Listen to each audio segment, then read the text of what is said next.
দেশ ও প্রবাসের যে যেখান থেকে দেখছেন সবাইকে এনটিভির পক্ষ থেকে স্বাগত জানাচ্ছি। আপনাদের সাথে আছি আমি জাহিদ হাসান। আমি এখন দাঁড়িয়ে আছি বগুড়ার শেরপুর উপজেলার ঢাকা বগুড়া মহাসড়ক সংলগ্ন বাসস্ট্যান্ড এলাকায়।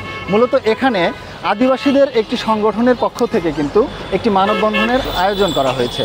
মূলত এই আদিবাসীদের দাবি হচ্ছে 5 আগস্টের পর থেকেই কিন্তু তাদের উপর নানা ধরনের হামলা ভাঙচুর এবং জখমের ঘটনা ঘটছে। বিশেষ করে আদিবাসীদের যে সাংবিধানিক অধিকার রয়েছে এই অধিকারকে ক্ষুণ্ণ করা হচ্ছে। তো ইতিমধ্যে উপজেলার শাহবন্দিক ইউনিয়নের বাগমারা এলাকায় একটি পুকুর দখলকে কেন্দ্র করে আদিবাসী পরিবারের উপর হামলা করা হয়। এই ঘটনায় আদিবাসীদের মাঝখান থেকে 8-9 জনকে গুরুতর জখম করা হয়েছে। তারা ইতিমধ্যে শেরপুর উপজেলা স্বাস্থ্য কমপ্লেক্স থেকে চিকিৎসা নিয়ে এবং তাদের বাড়িতেই রয়েছেন। তো এই প্রেক্ষিতে যখন শেরপুর থানায় অভিযোগ দেওয়া হয় সেই অভিযোগের ভিত্তিতে 4 জন আসামিকে গ্রেপ্তার করা হলেও 2 জন আসামিকে ছেড়ে দেওয়া হয়েছে বলে আমাকে নিশ্চিত করেছেন আদিবাসী নেতারা। তাদের একমাত্র অভিযোগ যে এই 5 আগস্টের পর থেকে যেভাবে সংখ্যালঘুদের উপর হামলা করা হচ্ছে এবং তাদের সাংবিধানিক অধিকার খর্ব করা হচ্ছে, কিন্তু সে অনুযায়ী কিন্তু কোনো প্রশাসনিক ব্যবস্থা নেওয়া হচ্ছে না। আজকে কিন্তু তারা এই উদ্দেশ্যেই, অর্থাৎ তাদের উপর যে হামলা এবং ভাঙচুর করা হলো এই বিচার দাবিতেই কিন্তু তারা মানববন্ধনের আয়োজন করেছে। বান্ডেল থাকলে প্রতি সেনমানিতে টাকা বাঁচবে। বিকাশ সেনমানি বান্ডেল কিনে জিতুন প্রতি লেনদেনে। আদিবাসী ইউনিয়নের অন্যতম নেতা শ্রীকান্ত মাহাতোর পুকুর দখলকে কেন্দ্র করে একদল দুষ্কৃতকারী চাঁদাবাজ সন্ত্রাসী গোষ্ঠী বিভিন্ন দলের ছত্রছায়ায় আজকে শ্রীকান্ত মাহাতোর জমি দখল করতে এসে তাদের পরিবারের ওপর হামলা হয়েছে। শ্রীকান্ত মাহাতোর পরিবারের 9 জন হাসপাতালে চিকিৎসাধীন অবস্থায় ছিল, তাদের ক্ষতচিহ্ন এখনও শুকায়নি। এই সরকারের কাছে আমাদের দাবি যে এই আদিবাসীদের অবদান, এই স্বাধীনতা থেকে শুরু করে 24-এর আন্দোলন পর্যন্ত আদিবাসীদের অবদান স্বীকৃত।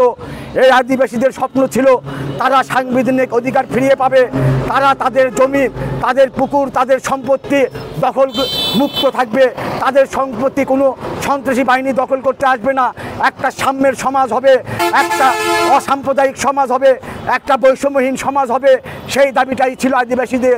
কিন্তু আজকে 13 মাস অতিবাহিত হয়েছে, সেই স্বপ্ন আর স্বপ্নে নেই, দুঃস্বপ্নে পরিণত হয়েছে। কিছুদিন পূর্বেই আমাদের ওপর হামলা হয়েছে। আমরা প্রশাসনের কর্তা ব্যক্তিদের কাছে বহুবার ধর্ণা দিয়েছি। আমরা বলেছি যে সাংবিধানিক অধিকার অক্ষুণ্ণ রাখুন, আমাদেরকে সাংবিধানিক অধিকার ফিরিয়ে দিন। কিন্তু এখনো পর্যন্ত আমাদের কাছে দৃশ্যমান কোনো লক্ষিত হয়নি। বান্ডেল থাকলে প্রতি সেনমানিতে টাকা বাঁচবে। বিকাশ সেনমানি বান্ডেল কিনে জিতুন প্রতি লেনদেনে। আমি আদিবাসী হিসাবে চাই যে আমাদের যে পুকুরটা দখল করার চক্রান্ত ষড়যন্ত্র করছে এবং হামলা যারা করেছে তাদেরকে দৃষ্টান্তমূলক শাস্তির দাবি আমরা জানাচ্ছি এবং পরবর্তীতে যেন ওই হামলাকারীরা পরবর্তীতে যেন ওখানে হামলা না দিতে পারে। আর যেগুলো আসামি করা হয়েছে তাদেরকে দ্রুত গ্রেপ্তার এবং গ্রেপ্তারের দাবি জানাচ্ছি। বগুড়া জেলার অন্তর্গত শেরপুর উপজেলা বাগমারা গ্রামে যে নৃশংস একটা ঘটনা ঘটেছে, পুকুরের মাছ সন্ত্রাসী বাহিনীরা জোরপূর্বে নিয়ে গেছে, হুমকি দিয়ে গেছে যে তোরা যদি এই দেশে থাকতে পারবি না, এই কথা বলে গেছে। সংগ্রামী আমরা বলতে চাই যে আমাদের নির্দ দাবি এই সন্ত্রাসী বাহিনীগুলো কারা, কে, তাদের আমাদের বিচারে আওতায় আনা হোক। আমাদের আদিবাসী জন্য এই যে অত্যাচার হচ্ছে, পুকুর জমি জমা নেয়া, এই নির্যাতন হচ্ছে, এলে আমরা বিচার চাই। আদিবাসীর জন্য, সবার জন্য, সকলের জন্য আমরা এই বিচারটা চাই। আশা করি সবাই যেন সুস্থভাবে বাঁচতে পারে, চলতে পারে, এরই আমরা আশা করি। পুকুরকে কেন্দ্র করে আদিবাসীদের উপর যে নির্যাতন ও তাদেরকে মেরে হাসপাতালে ভর্তি করা হয়েছে, এখন পর্যন্ত কোনো আসামি ধরা হয়নি। আমি অবিলম্বনে প্রশাসনের দৃষ্টি আকর্ষণ করছি যে অবিলম্বনে সেই আদিবাসীদের উপর অত্যাচারী এবং ভূমি দখলকারী এবং পুকুরের মাছ শিকারকারীদেরকে অবিলম্বনে গ্রেপ্তার করে আইনের আওতায় এনে তাদেরকে কঠিন থেকে কঠিনতম শাস্তি দেওয়া হোক। এতদিন শুনছি চান্দে অমাবস্যা লাগে, আজকে দেখলাম সূর্যে অমাবস্যা লাগে।